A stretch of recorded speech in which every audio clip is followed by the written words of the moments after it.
Previously on Follow the Leader. You were in the sky when it started, in ships among the stars. The threat came suddenly and the response was clear. Leave now. You left without saying goodbye, without looking back. Now you and your fellow pilots return to circle the planet you once called home, and something went wrong. And now you're stranded. The threat remains, and the few groups of survivors who remain are either suspicious of your arrival or angry at your departure. So that just leaves you, your crew, and the ruined wasteland of somewhere that used to be home.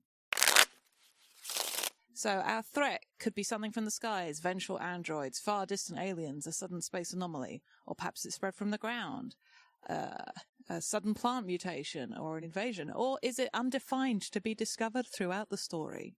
We talked a little bit beforehand, and what we currently have written down is Eldritch Kaiju. August came up with that we were off planet whenever this catastrophe happened, and we were called back as reinforcements, but were too late. Mm-hmm. And then our fleet got taken down, and we were the only survivors of our ship, and people hate us because we were too late. What if further into the solar system this happened first, and that's why we were part of the deployed, and maybe it's been going on long enough, and portals have been opening increasingly closer to Earth. Like it. And the big threat that happened was the one that ruptured the moon. And that's the big catastrophe that was like, everyone needs to get back now. Things, you see a lot like when the sun doesn't go down, so it's like nocturnal animals obviously have a hard time of it. So just like the impacts of being around like this eldritch energy, and also the day-night cycle being stranger, or just like it's maybe messed with Earth wildlife, and also new wildlife has come as a result. I'd be down with, like, jungle or somewhere that... Oh, here's the thing. What if it's, like, we assume we're in one of the jungles, but it's actually where wildlife has... where plant life has sort of taken over a part that maybe wasn't, so we could find elements, go, I thought we were, like, in the Amazon. Just like, nope. That's a drain cover. I am playing the Fighter Playbook. You joined after day 0, but you're no rookie. There's a fire behind everything you do. You live for the grind. You'll practice again and again and again to make up for lost time. In the cockpit, in the ring, on the ground, you will fight for your place and for what you believe in. Maybe you don't have a death wish, but to the team, it sure feels like it. The fighter is a fierce pilot, and they are dedicated, silent, and stubborn. So I am playing Flaky Gathan, goes by Kiki. She uses she, her pronouns. And her stance is, we need to survive, and the survivors aren't interested in us. We should work together to build something new. Her call sign is Mamba. Her look is ripped. Well-maintained, but not enough material to properly repair anymore. She is a large, buff woman with kind of Pacific Islander features, and in terms of light brown skin and dark, straight hair. She wears her hair long and up in a ponytail. I'm using the Old-Timer Playbook. This was your last run, the last time before you retired. You had it all laid out. The beach house, the fishing, the emptiness. You've seen it all. You've lost just as much as you've won. Every situation is one you know you'll handle because you've inevitably come by it before. You have no tolerance for cockiness. Those who display it don't live long. They just leave the scars on you instead. The old-timer is a careful pilot who is skilled, serious, and calm.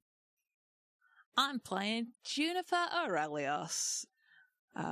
Juniper's stance is we should continue to try to join a community on this ground and survive in this new home. Her call sign is Electo. Her look is worn and modified / customized. She is a tall, slender, black woman. Her hair is pretty much all grey now, even going white in places. Worn sort of kept short on the sides, but with what might have been a short mohawk at some point is now growing out and is long.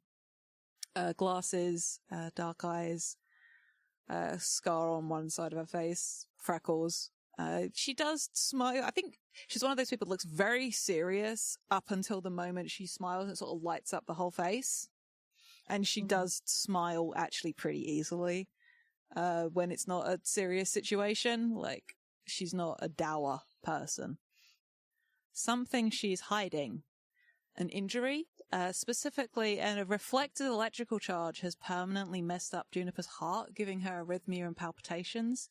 She has meds to control it, but she's running out. Really, she needs to have corrective surgery, but she was waiting until, after. So I am playing Bersion Gotthilder. I've played her on a live stream before. I'm playing the Captain Playbook. You are the leader in rank, if not in person. You have your stars, and you have every intention of keeping them. You're not shy to pull your rank to get people in line, and you'll use your authority to end an argument. You're the first to delegate in a situation. People can trust you to make a quick decision when it comes down to it, but that doesn't always make it the right one. The structure of the ranks is where you feel most secure, and you don't know what that means for you now.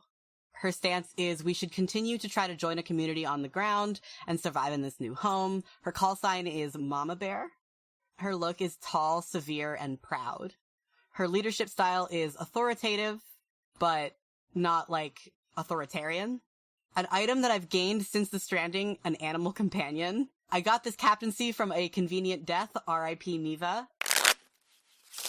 So I am playing the Rookie. It was meant to be your first run on board the main ship when the order to leave came. Your whole life is still messily entwined on your home world, dinner plans you still had, subscription deliveries you hadn't canceled, and unchanged voicemail.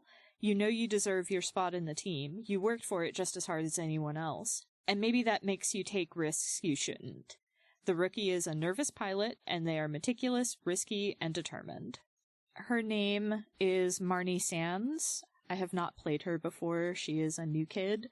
Her call sign is Sharkbait. Her look is ill-fitting. She's kind of like average, middling height, olive complexion. She has bright blue hair with neon green tips that are absolutely not military standard. And her uniform looks like it's cut for someone about 2 inches broader than she is. She has a lucky charm, which is an action she performs. She actually has a very specific sequence that she has to button her uniform jacket, and if she doesn't do that, she will freak out. Something that she knows better than anyone is she knows how to sense when the threat is near, and her stance is that we need to return to the fleet by any means necessary. We now return to your game already in progress.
So, with events, when you reach an event trigger, players should agree on the pilot that has triggered this event, and this pilot should take control of the event.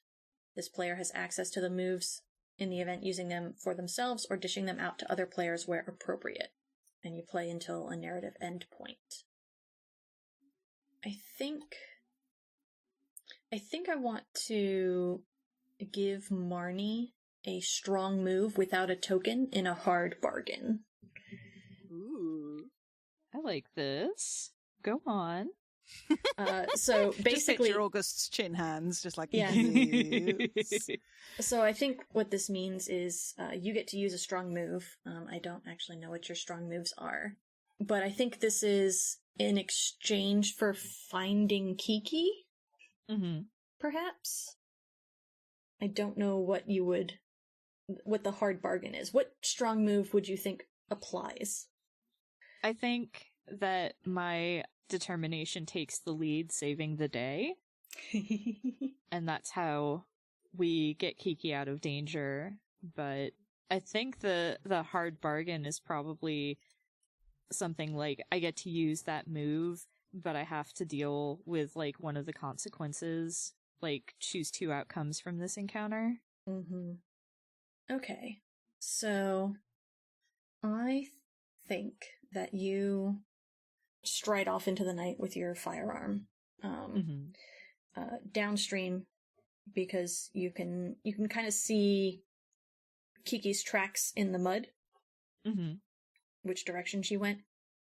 And I don't think she went super far, but it's far enough away that we're out of the light of the mechs, and specifically of Aurine. And I think I'm going to change the nature of the threat, or rather add to the threat, because I don't think what attacks Kiki here is one of the giant kaiju.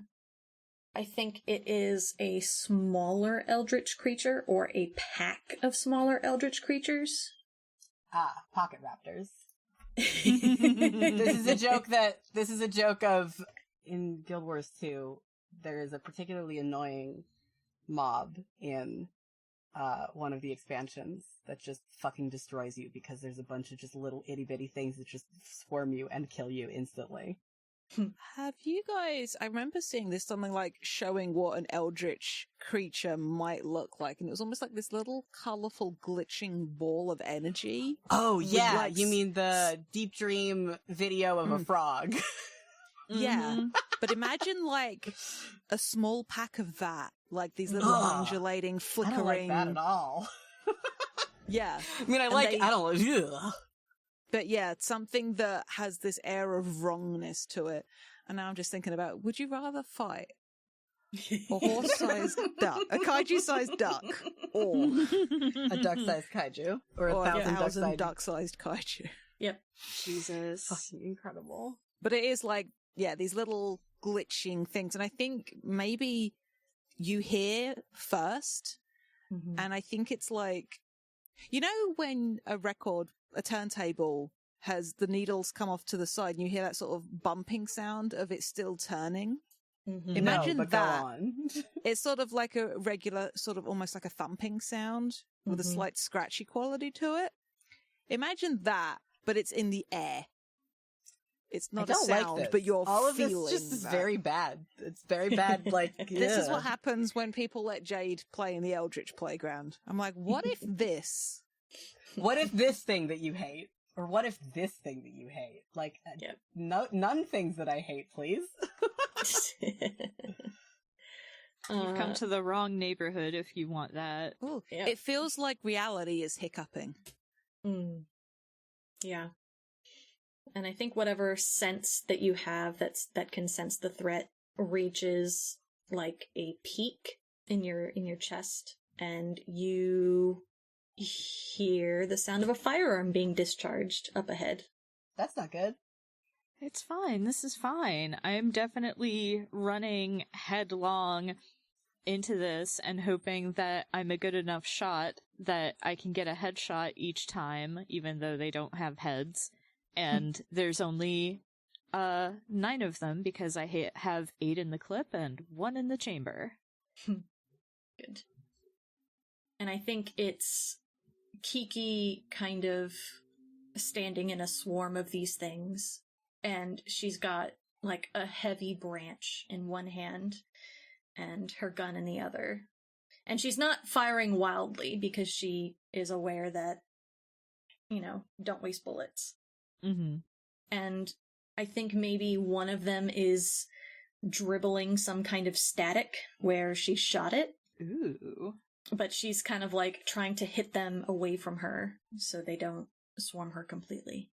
Yeah, so I think I yell out Mamba, like, just as a warning that I'm here, and then I do manage to fire off a shot at the one that's closest to Kiki to get it to kind of, like, halt in its advance and change direction, or change attention, and then I'm just like, we gotta go! I think she noticed. I think Kiki takes the opening that you've given her and starts backing up towards you, kind of hitting the things out of the way as they come forward. Is this where Juniper comes in with RT? I do like that visual. I wasn't necessarily... Oh, I tell you what this is. How far away do you think you guys are from the campsite? Less than 100 yards? Yeah, I think what this is you two start backing up and like a pew of what looks like a glowing almost arrow smashes into the ground and sends the little pack scattering in all directions. There's this crackle of electricity, just sort of, there's this little scorch on the ground, and a couple of them sort of make a little, feel like they start flickering in and out harder, like they've been disrupted somehow.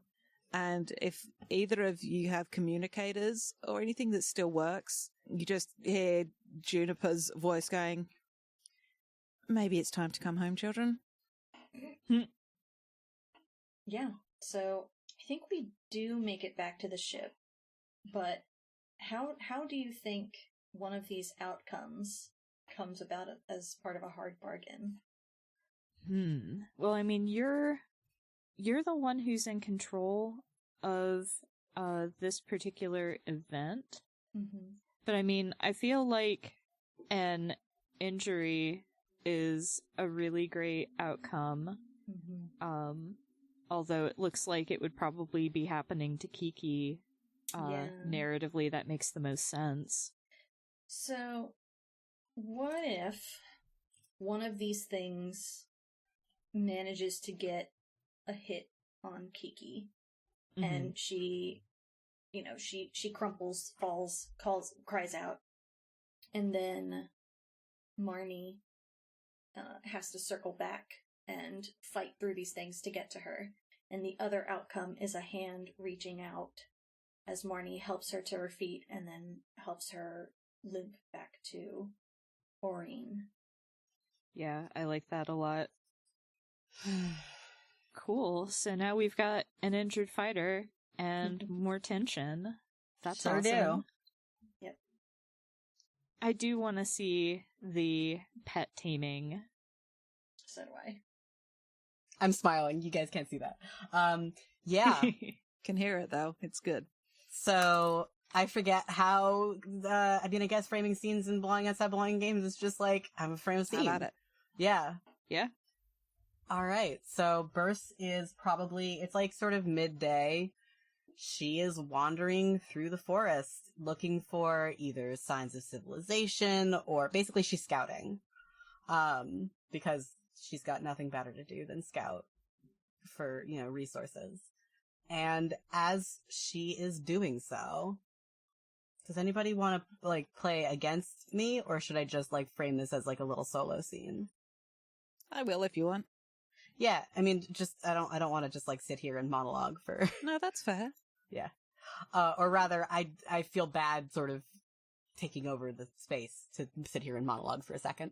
But, as she is wandering through the forest, she stumbles upon I'd say sort of odd looking, but mostly terrestrial looking ungulate. It's like a deer, probably. It's probably a deer.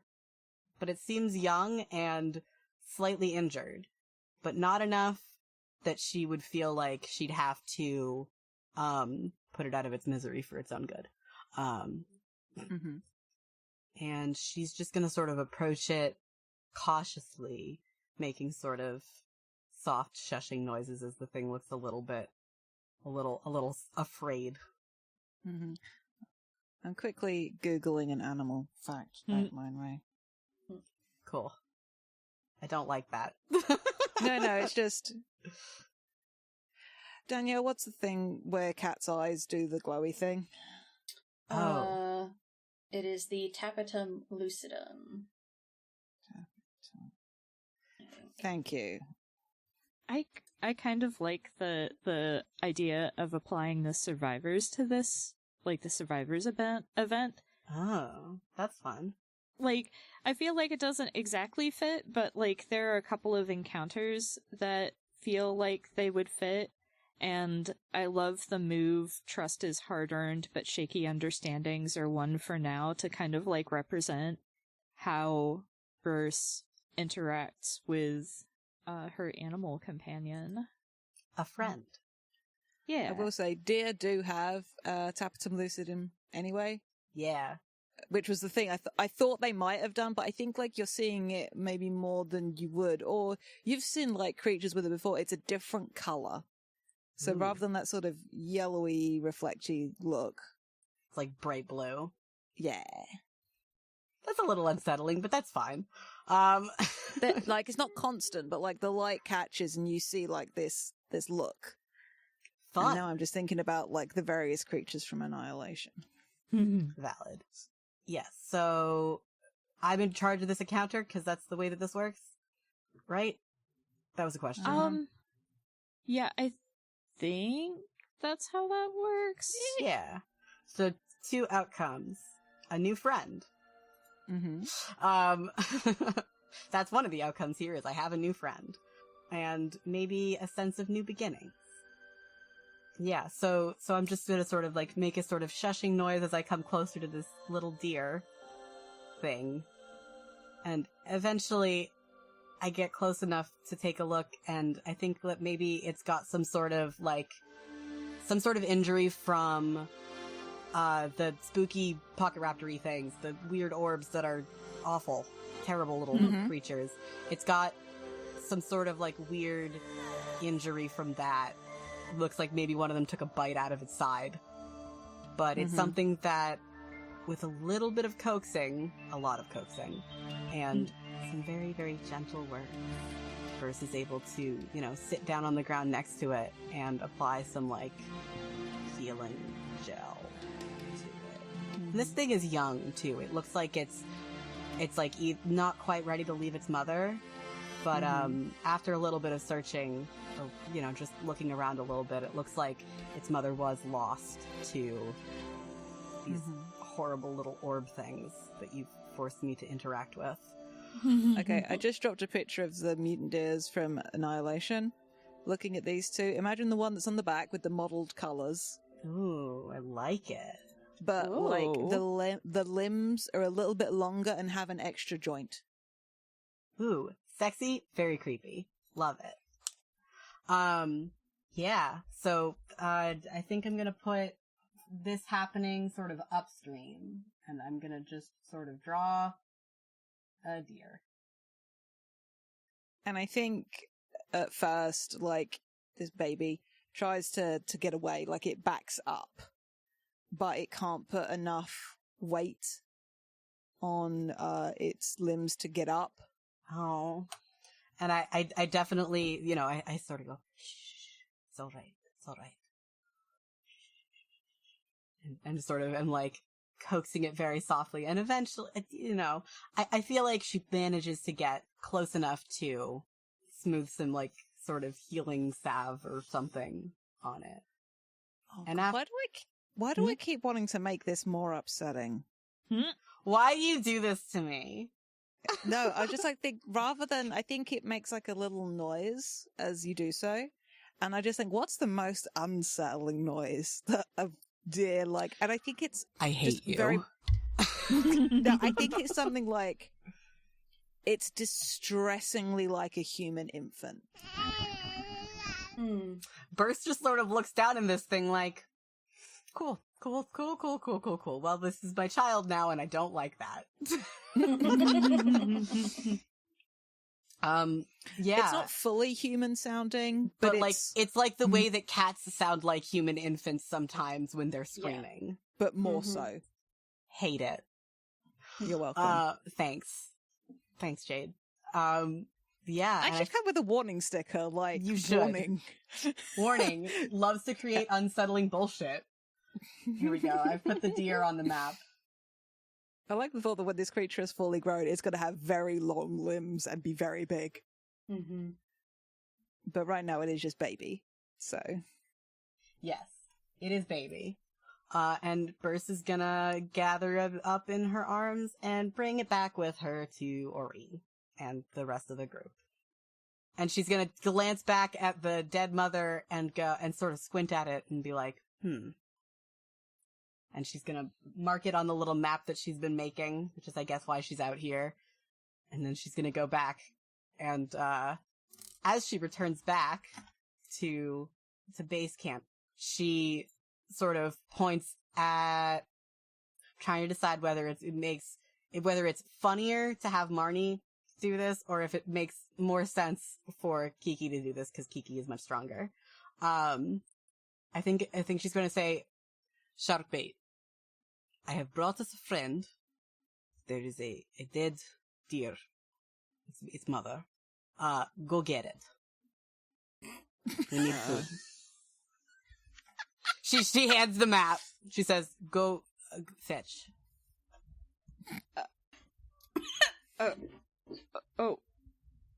Aye, Captain? She's gonna give you a very stoic thumbs up, and then she's gonna go sit down inside Aurene with this little deer. Aww. I like the thought of Kiki being in Aurene, like, resting up a little from the injury and just being like, what? It's food. We need it to survive, remember? You're gonna eat that little thing? No. His mother is already dead. We are going to, this is why I send Marnie. Don't like that. This is why I send Marnie. She's going to get the mother. And then we will have food. I'm not going to eat this. This one is friend. Kiki's got one leg up on, like, some packs or, like, bags and stuff that they have piled so she can keep her leg elevated. And she kind of pushes herself up onto her elbows so she has a better view of whatever. I think you see that the deer has the same sort of injury that you do. And she kind of squints at it, and she says, "That's a baby?" The deer makes the crying baby noise again. She is a baby. Marnie can't carry the mother of something like that. She sort of waves her hand. She's like, "It'll be good for her." Jesus Christ. She can drag it, it's fine. I think Kiki laughs a bit and kind of, like, lays back down and puts her arm over her eyes. "Whatever you say, Captain." Yes. Thank you. This is the correct response. I do have a question about this, though. Yeah. Is the deer actually edible? I mean, we'll find out. It's definitely, like, this thing has died within the last 3 hours. Yeah, but I mean... Like, it's recent. But is it edible? Is your question, is it edible because of what's been done to it by the freaky orb things? Or just like, generally, is it edible? I was mostly thinking about, like, because it's clearly kind of mutated, and also because of what the injury, the nature of the injury. Like, is this where we find out that food is in shorter supply than we wanted it to be? Or is this where we find out that we have a source of food now? That is an interesting question. I like the thought that whatever these creatures have done, and this is sort of ripping myself off, but they like create, like they tear part of reality away. So it's sort of like ragged almost edges, but it's not like bloody, like a bloody wound. It's more just like an absence of part. But like if you take out something's like important parts, it's gonna die. But I like the thought, given the reference of the deers from Annihilation, that this is maybe largely almost more plant than meat, but like also like the little plant fox in is it Spring and Hyron? They had that, but just like a living creature that is closer to flora than fauna. It's an Impossible Burger Venison edition. Jesus Christ, I guess, yes. What the fuck? But I was going to say, I think this creature is lighter than you were expecting, actually, because of that. I was thinking about bird bones. I don't know how I went from there to plants, but I did. Sometimes you just gotta roll with it. Yeah. So it's lighter than you expect it to be.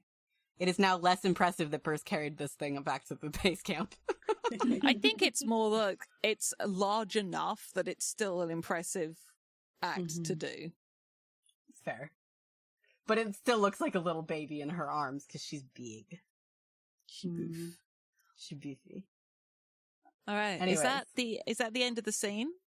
I think so. Yeah. I think it's just like it'll be good for her. That could be like But yeah, so we didn't actually decide. So like, it's plant. Is it edible? Yes. Okay. We've decided that. I think these things are probably normally quite hard to catch. Yeah. This one's my friend now. What does it eat? Oh, that's a good question. We'll figure it out. No, it maybe just needs to be in the sun. Maybe it photosynthesizes.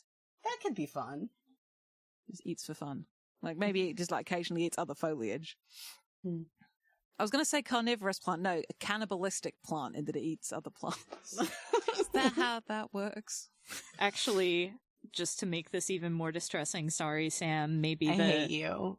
maybe the baby tries to partake of the foliage of the mother? Its mother. Yeah. Fucking knew it. I hate you so much. That's so good, though. I think that's amazing. No, it's really good. It's good. I hate you so much. I'm beginning to discover that perhaps this kind of Eldritch horror game is not for me. Don't play this with August. Yes. August will enable me. I'm glad you guys are having as fun. Well, Danielle. Yeah, we can if it comes into like genuine like no territory, like X card, like I'm not genuinely distressed yet, but I am like, okay. Well, if there's a particular type of body horror or something that is a squick, like it's not like Lionel Vale, but like it squicks you, just sing out and we can back up. Yeah, we can deal with that. Yes, thank you. I appreciate that. Yeah, want everybody to have fun and feel safe. Yes, thank you. All right. Who wants to do a scene next? Should we be maybe going in some sort of turn order? Well, we had Kiki go first, and then we had Burn. So we've sort of kind of established an order. Okay. That's fair. It's all good. As long as we try to keep a vague tab on how many people. Yep. Sounds good to me. Have done the thing. I know, because it can get a little bit distressing if we have no idea whose turn it is and when. And avoid that. We all been there. Okay. I think what this is, if you're down, August, is Juniper and Marnie, preparing this, like, maybe it's like cleaning up after dinner or making dinner, or maybe it's the next day, but just like doing something around the site. Maybe because of Kiki's injury, we're sort of like keeping closer rather than like scouting further ahead. So just, or maybe I'm showing you how to do some maintenance. What would be interesting for Juniper to not maybe necessarily teach Marnie, but that Marnie would find informative?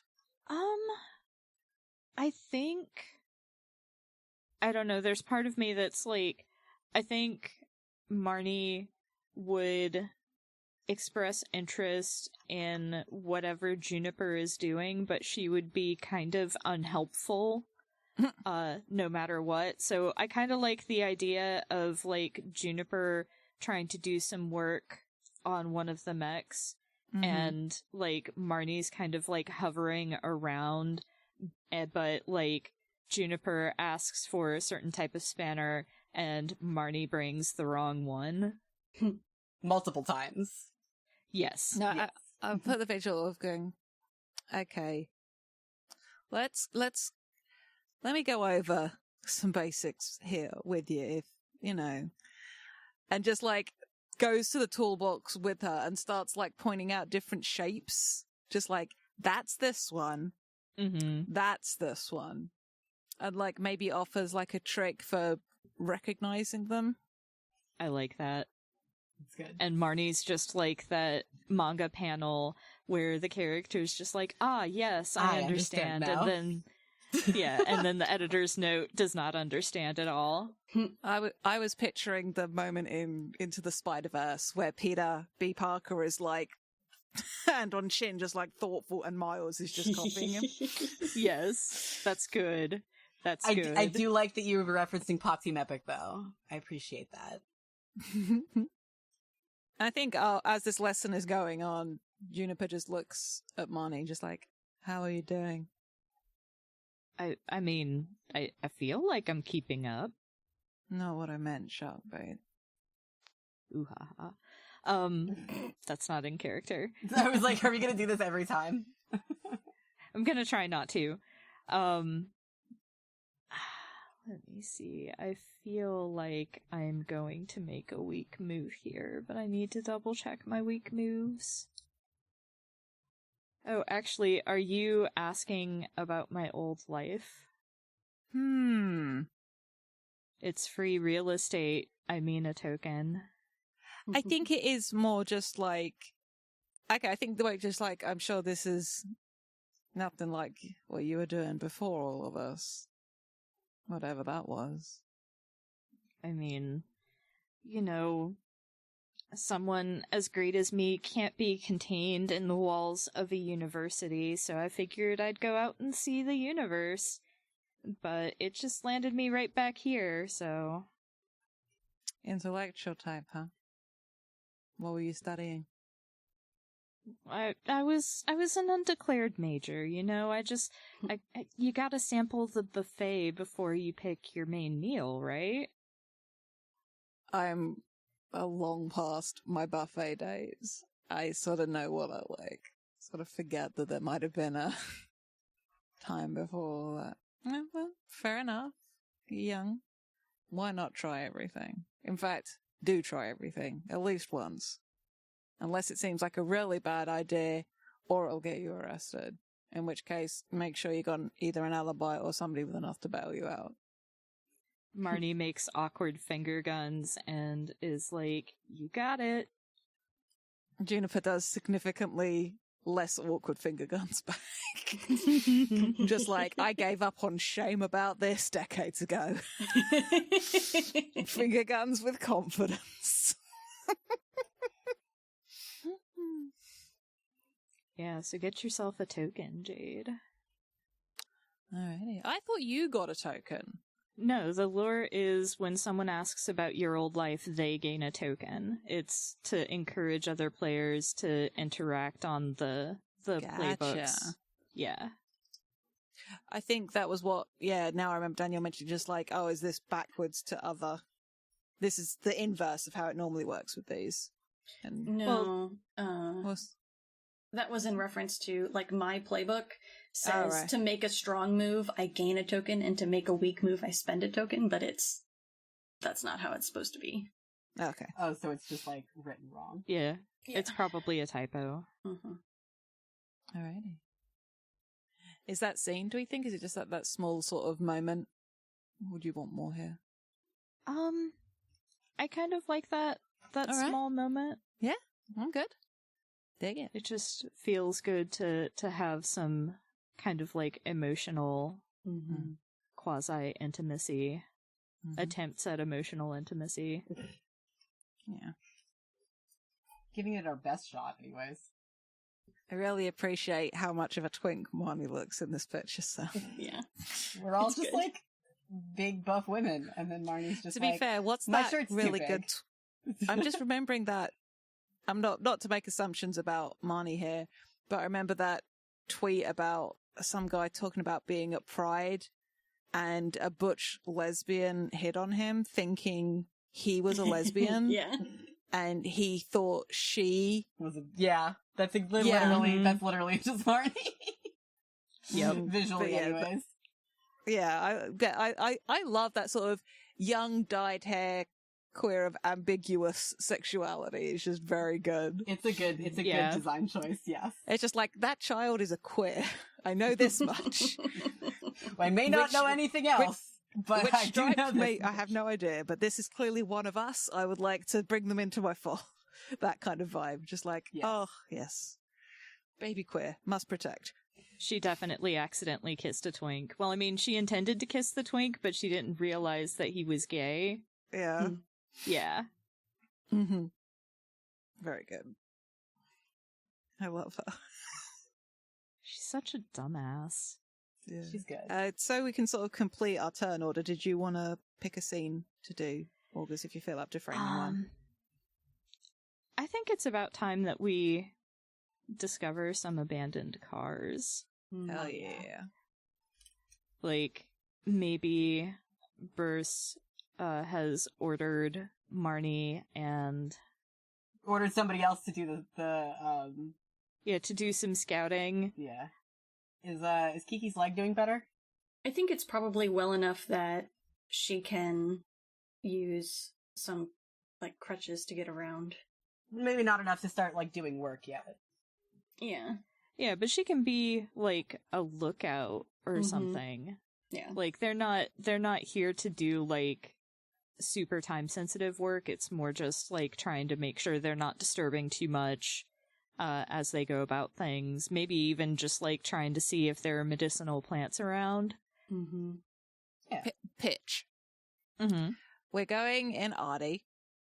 Only one person can fit in Artie at any given time. However, one of the limbs has been sort of like scooped round to form like a bucket seat almost. And somebody can be sat there and then somebody can be sat on the top. Or you can both be sat together on what is effectively the tail. Well, you know how like mama lemurs like will carry their babies like it? Like that kind of a vibe. That's good. I think Kiki would call dibs on the top. Which is, if she's lookout, that makes sense too. Just like up there with a weapon, or with a set of binoculars. Mm-hmm. Yeah, I like that.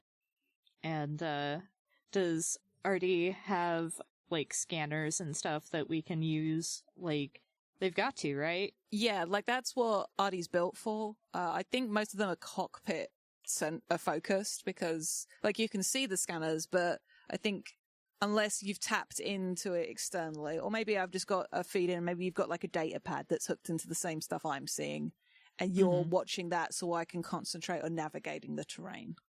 Mm-hmm. Because, Sounds good. yeah. So this is cash, isn't it? Yeah, Yes. I think probably so. Yeah. For the listeners, we mean this is the CACHE, cash. Yeah. This is the situation type. What is it called? Event index. It's the event of cash. All right, an abandoned car. It's right there in there. Mm-hmm. Yeah. Yep. In the description of cash, it asks, is it a trap? Is it poisoned? Is it tagged? There's only one way to find out. And we're going to gain something and we're going to lose something. Excellent. Well, I think what we lose is definitely a sense of direction, Mm-hmm. because this, like, completely blows our theories of where we are out of the water. So I think, how overgrown is it? Like, is it recognizable as a car at first, or is it just, like, a weird blip? I like if it like comes up on a scanner as metal. Mm-hmm. And maybe Marnie's like, hey, is this right? It's saying there's something metal here. Yeah. But there's just a mound of, like, vines and foliage. Oh, is it is it kudzu? Is that how that's pronounced? Yeah. Kudzu, yeah. Kudzu, like that kind of vibe. Yeah. But maybe it's like, Explain what kudzu is? it's that stuff that looks a little bit like ivy. Okay. Yeah, Sorry. it's It's the name of a legendary weapon in Guild Wars, which is why I was like, I'm confused. no, it's not native to the southeastern United States. Oh, It's I an see. invasive species. It grows super fast. It's difficult to kill. It will choke out all other plant life. Like if you go through, you might see pictures of people on the road and there's just like these masses of vines and stuff that have overtaken trees. In Georgia, it's so bad. It's everywhere. Mm-hmm. Just grabbing a picture. Oh, yeah, same. Let's see if we pick the same one. We picked different ones. Yes. Hell yeah. Good. But imagine that, but okay. This I know Oh, I Sam see. will like for Yes. once. But rather than Oh, it being God. like vine, it's like a carpet of like little fungi and moss. Hell yeah. That's I'm here my for you, shit. buddy. Is the horrible body horror of decay as an extant form of life. Yeah. What if I'm being on my bullshit? Like, we get there and we manage to move some foliage away because of the size of Artie. And as light hits it, the mushrooms are the same color as the paint job of the car underneath it. I like that. Ooh. Like, so some of them are actually almost transparent where they're on the glass, and some are just like the paint, some are like dark from like rubber tires. Mm. I like I it. like That's that. kind of cool. Like, it's unclear if like the mushroom moss sprouted from the car or covered the car. But it is taking over the color of the car. Yes. Or Mm. slight distinction. It blends in with the foliage around it until we get close, and then it turns into match the color of the car. Ooh. Mm. Camouflage. That's fun. I like it. I love that. Juniper like tells Money like, type in this command, and it like changes the scanner to a different mode. And I think it can like scan. You literally can see that it's a car, like underneath the mushrooms, like that coloring weird. And then the screen changes to almost more like an X-ray or like an airport scanner, Mm-hmm. and you can clearly see that it's a car underneath all this mushroomy moss. Ooh. That's fun. I'm not here. You guys are doing this on your own. I think Marnie kind of like says over under on if we can eat it. Kiki kind of squints at it. You first. Can we not eat the strange fungi, please? I mean, it would be a nice break from deer leaf. Yes, but look, I've had way too many bad experiences with mushrooms. You don't want to. Are you implying that you used to do drugs? What, you mean Juniper, who in various incarnations has been an activist through the 60s? It's entirely possible, yes. But Juniper has partaken of less than legal substances. I mean, this is the space future. Like, they're probably... That's true. It's now legal. Yeah, they're just, mildly regulated. They're just substances now. I'm enjoying this. Yes. It's too. very cute. For what it's while you're doing this, I know the little image I did of Jeannie has like a pilot-y jacket. Imagine that it's like one of the uniform jackets, but like she's cut it down and put a different collar on it and stuff. If you need Oh like my an idea on the God. shape. That's not fucking regulation, bitch. No, it's not. How could you do this? Neva didn't give a shit. Burst maybe cares a little more. But also, I'd like to point out this jacket is still technically the correct jacket to be worn. And Juniper has been in the military long enough to go, there is nothing in the regulations that says I can't do that. And we're like, surely there is, and flicks through. She's like, there really isn't. I love it. But yes, so car underneath mushroom moss. Yeah. It seems a little fucked up, TBH. We should maybe deal with that. I think. Oh, do we want to have comms back to verse? So that's how. Yes, Yeah. I think so. Yeah. So yeah, it's probably wise. I think it's like a shortwave radio kind of a vibe. Yeah. I think Kiki kind of slides down the back of Artie and limps over to the weird fungi covered car, and like starts poking at some of the mushrooms. I'm gonna quickly get on the comms to Burn, just be like, Mama Bear. Oh, Mama Bear. Yes.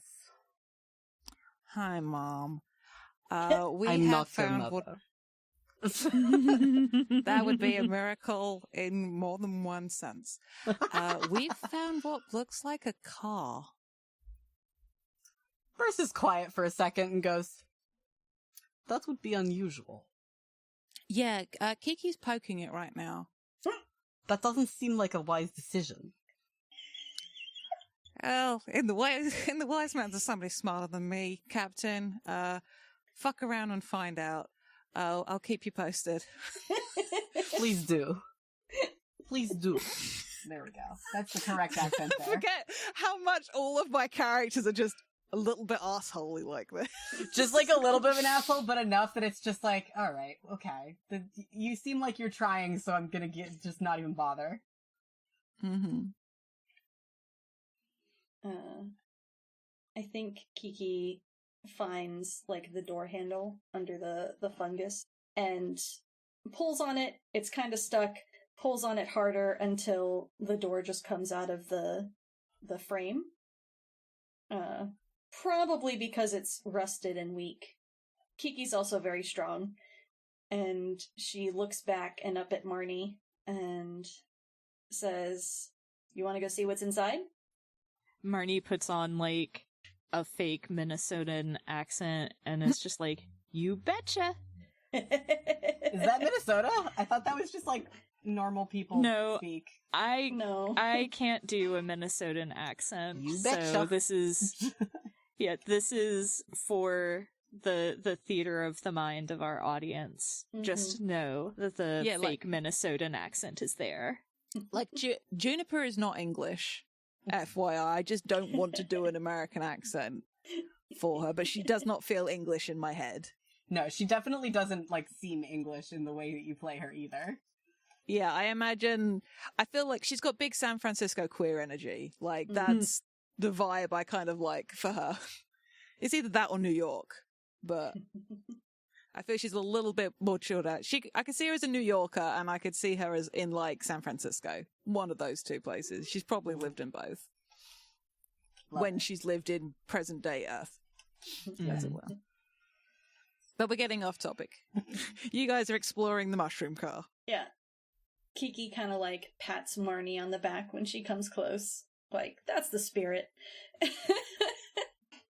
Is it enough of a like pat on the back that Marnie would be like slightly knock the breath out of her?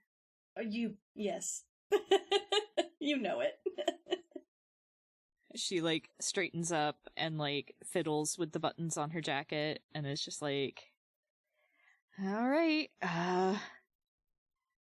I guess let's do this. And I'm actually kind of going to invoke a weak move here. Mm-hmm. Because, like, for all her bluster, Marnie isn't sure that they should be fucking with the mushrooms. And so I'm going to agree with the primary discussion at hand against my better judgment. Nice. But there's also... okay, no, sorry, I misread that. So yeah, I am just going to take the token for that. And I am going to... I think... I've got a pitch for what do you gain. Okay. Something useful but not to you. And I like the look of it being like an old sat nav. Ooh. And you're able to boot it up and check like the last address or home, and it's going to give us our location that does not fit this foliage at all. That is pretty good. I'm a fan. Yeah. I think maybe that was probably like crammed in the glove compartment. Yeah, that was what I was thinking. Like you pop the glove compartment down as you get in, like you're in the passenger side. And Marnie gets on the comms and is just like, hey, this is interesting.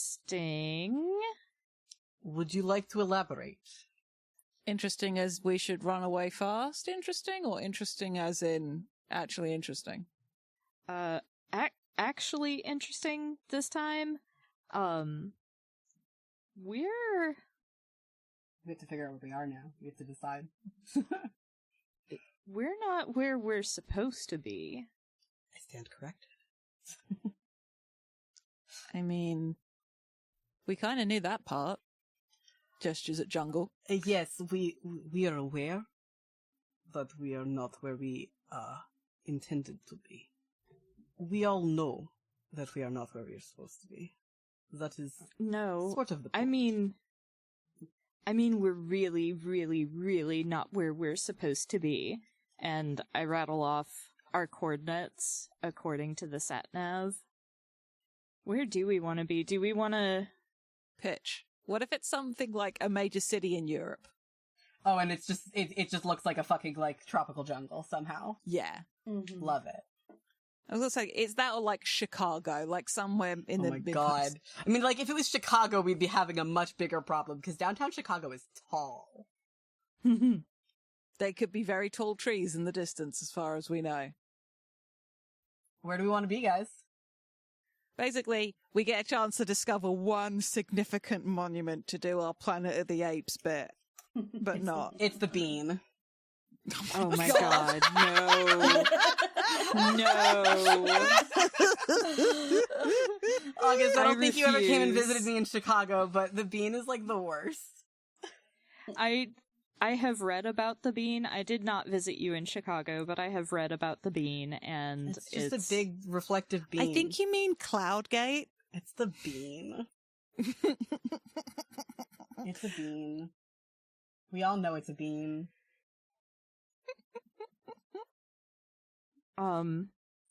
Yeah, I like the idea of Europe. I'm trying to decide on, like, I don't know, it could be kind of interesting for it to be like the Louvre or something. Oh my God. I was going to suggest that, or have it be Prague, and just we can find the cool, like, horoscope zodiac clock. Ooh. That's pretty cool and sexy. Just also because I've been to Prague, and Prague is super cool. I also like that it has a big river, and we could, like, eventually find out that's where all the tiny streams have come from. Mm-hmm. Yeah, I love that idea. And that also means that the sat-nav might be in Czech. Mm-hmm. Which is super helpful for all of us who, well, I mean, Burst might speak Czech, given that she is Slavic. I mean, the good thing is about Czech is it's not in Cyrillic. It's not written in Cyrillic? Okay, well then that's not going to be as helpful, because Burst can read Cyrillic. So, do we want to do, like, a hard cut on that scene where we find out that we're in Prague and, like, the camera, like, pans over the horizon to kind of, like, represent us looking for, you know, anything that we might have seen in, like, a history book or something to represent where we're at? Like, what do we want to do with this information? Because, like, and this is kind of like me speaking at a meta level for Marnie. Marnie being like, okay, so what now? We're in Prague. What do we do? then there's got to be people. Does there? An urban center like there's got to be something. Yeah, I think I can definitely envision, like, we have made camp and haven't been moving because we were like, well, we're in the middle of a fucking jungle. And if you're in the middle of the wilderness, the best thing is to stay put and not leave, because you'll be able to be found. But now it's just like, no, we're in the middle of a city that looks like wilderness. But it's not a city anymore, and that's not good. Yeah. Right. But there might be people here that we can actually find. Okay, so we lost our sense of direction. We gained something useful. Maybe we can have a haircut and like, so this is like all of us like sat around back at base camp. Like, so what do we, and this is like talking about what do we do now? Yeah. Mm-hmm.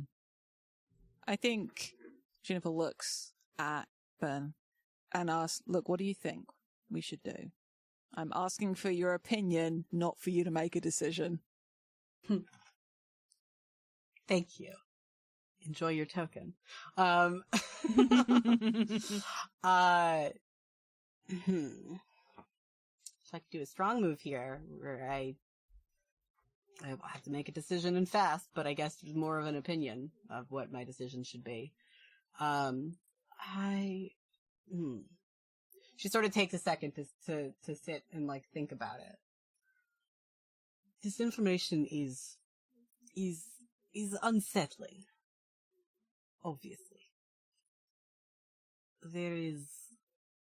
We have not seen any people as of yet. But as you say, there must be people around, or else there would not be this car. She just sort of is like, she seems like she's struggling here, because she's like, well, if I'm not being asked to make a split-second decision, then I have time to let my brain take over. Yeah, Juniper's like, I don't need you to make a snap judgment and tell me what to do. I want to know what you think. So she's trying to figure out what she thinks. And I think while you're pondering, if to give you some time, and we'll like glance at Kiki and Marnie. And you two? I think I'm gonna take a token for wavering in my stance, because my stance is we need to return to the fleet by any means necessary. But, like, especially with the prospect of, like, maybe finding people and finding supplies more than anything, Marnie's just like, well, I mean, if rescue were coming, it would have come by now. What do we got to lose by looking for wherever this car came from? So, to clarify, are we in Prague, or are we just, like, near Prague? I see, the way we were talking about it, it's just like that car's home address was Prague. Ah, so we're, like, close enough that, like, somebody who was driving... Oh, no, it gave the live coordinates. So we're near Prague. If we're not, like, in for full-on city centre, we're, we're nearby. I see we look for survivors. That does appear to be our best option. Yeah, because my stance is, we should continue to try to join a community on the ground and survive in this new home. Like, we gotta find people, find out what's up. I think Kiki is stirring some kind of stew over a fire. And shoots a look at Burrs, and then looks at Juniper and says, I don't know if finding people is the best idea. What would you suggest? Kiki shrugs. So you disagree, but you don't have any other options or other solutions. No, I don't. Well, it is a good thing that they were asking for my opinion and not my decision, then, right? I'm going to gain a token to bait a friend in the moment. And Kiki isn't looking at Burrs, but says, yeah, because we all know how your decisions end up. She actually looks a little hurt by that. I bet. Kiki's not being nice. No. Yeah, no. Burst is just like... She looks like... Also, like, a little bit, like, taken aback by, like, the meanness for seemingly no reason. Mm-hmm. Listen, all I'm saying is I'm down to 18 bullets and a pocket knife that isn't even sharp. Nobody's coming. Have you considered sharpening it? Marnie rolls her eyes, but is just like, okay, fine, but bullets don't grow on trees. I mean, I know European laws about firearms are a little different from where I came from, but somebody's gotta have a hunting rifle out there, right? Unlikely. If we were a bit further north, perhaps, but not here. Look, I can understand the hesitation to go find people that probably aren't going to be very happy to see us. I mean, and I gesture upwards at, like, the remnants of the moon. Like, that's come out. It's like the sun's still up. It's like that good time where you can see the moon, but the sun's still up kind of vibe. It's just like, but it is unrealistic to think that the four of us are going to be able to carry on like this by ourselves. We may all have survival training, but it is not meant to be indefinite. Because like, we are all military people who have probably gone through survival training at some point. Yeah, I sort of give a nod of my head towards Bern, like... Kiki looks up at Juniper without looking at Burrs and says, if you think we should go, then I'll follow. Burst doesn't say anything, but like mentally she's like, this is my fucking job. Excuse you.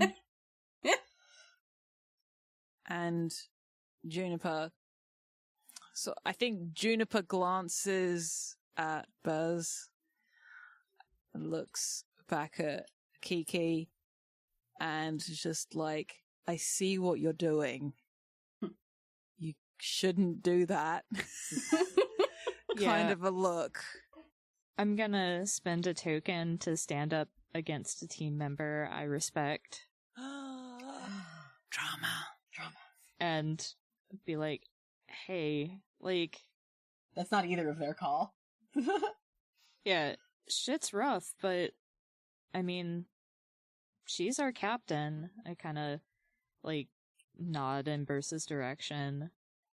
Like, I know there's no one else here, but that doesn't mean that we're not part of the fleet anymore, right? Kiki snorts.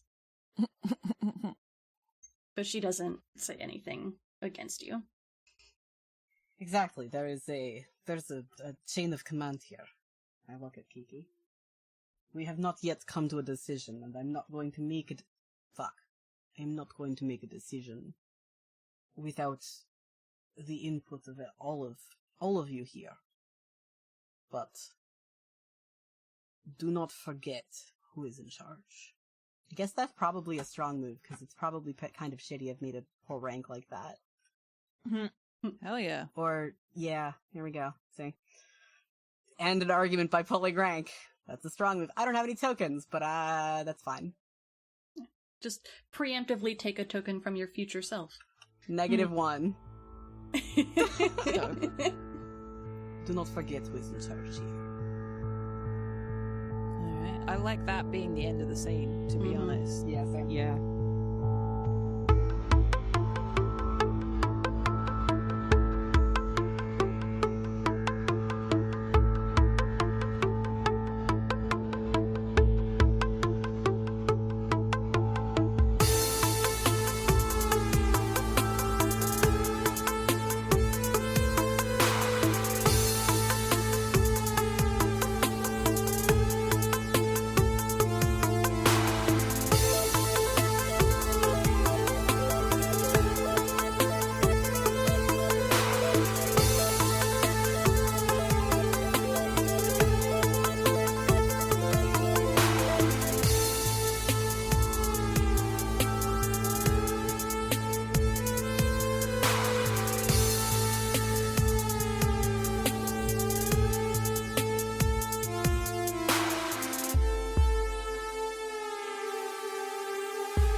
Hi, it's August, and I just wanted to thank you for listening. If you've enjoyed us, please consider leaving a rating on your podcast platform of choice, telling your friends about us, or tweeting about us using the FTLcast hashtag. We are also part of a nonprofit podcasting guild called Standing Stones Productions.